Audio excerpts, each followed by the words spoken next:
चलिए एक बार फिर से लौटते हैं हाथरस की खबर पर। जैसे जैसे समय बीत रहा है वैसे वैसे स्वयंभू बाबा साकार की सीक्रेट फाइलों में दर्ज राज भी बाहर आ रहे हैं।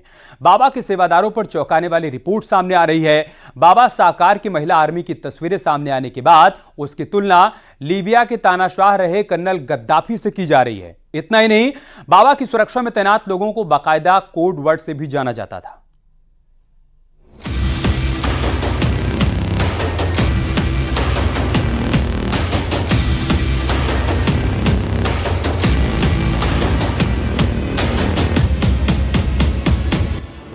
भगदड़ कांड के विलेन की सनसनीखेज कहानी।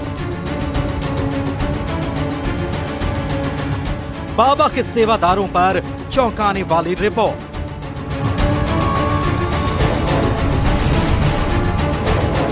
खुल गई बाबा की सुरक्षा की सीक्रेट फाइल। अचानक एक नाम टीवी से लेकर अखबारों तक सुर्खियां बन गया। सूरजपाल जाटव उर्फ नारायण साकार हरि।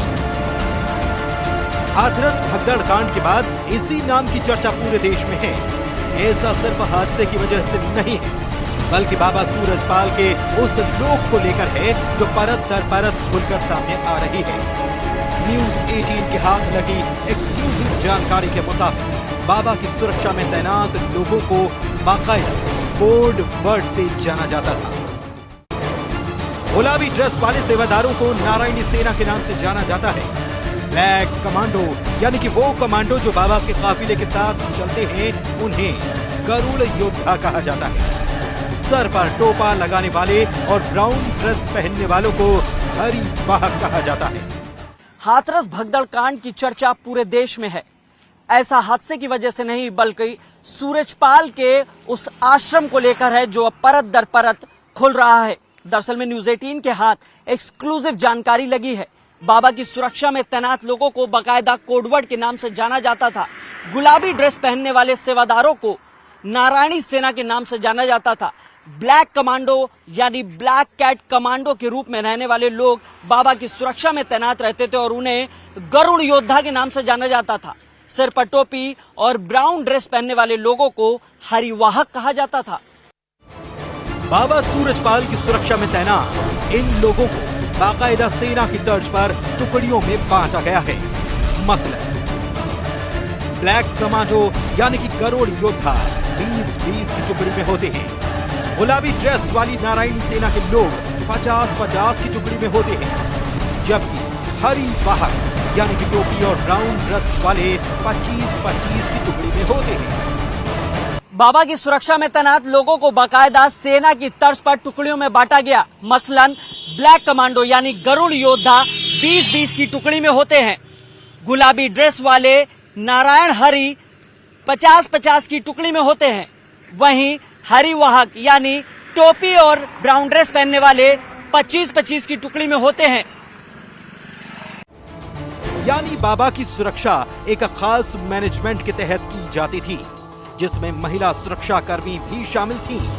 सवाल यही कि सूरजपाल की अपनी सुरक्षा इतनी पुख्ता रहती थी, लेकिन उनका क्या जो बाबा सूरजपाल के एक इशारे पर न मौसम की परवाह करते और न ही किसी दूसरी चीज की। लोग तो बाबा साकार की महिला आर्मी की तुलना लीबिया के तानाशाह रहे कर्नल गद्दाफी से भी करने लगे।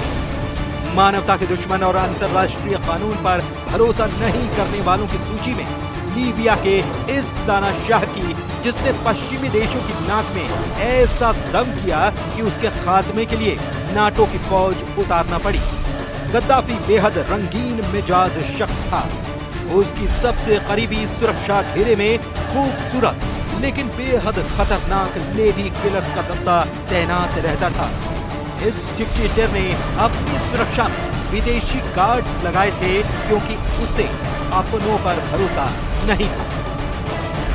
बाबा सूरजपाल अपनी सुरक्षा में महिलाओं को रखता था, जबकि उसके एक इशारे पर लोग न बारिश न गर्मी न धूप और कुछ भी करने को तैयार रहते थे, मगर बाबा उन पर भरोसा नहीं करता था, क्योंकि बाबा अपने जहन में कुछ और समेटे हुए था। लोग बाबा की तुलना तानाशाह कर्नल गद्दाफी से करने लगे, क्योंकि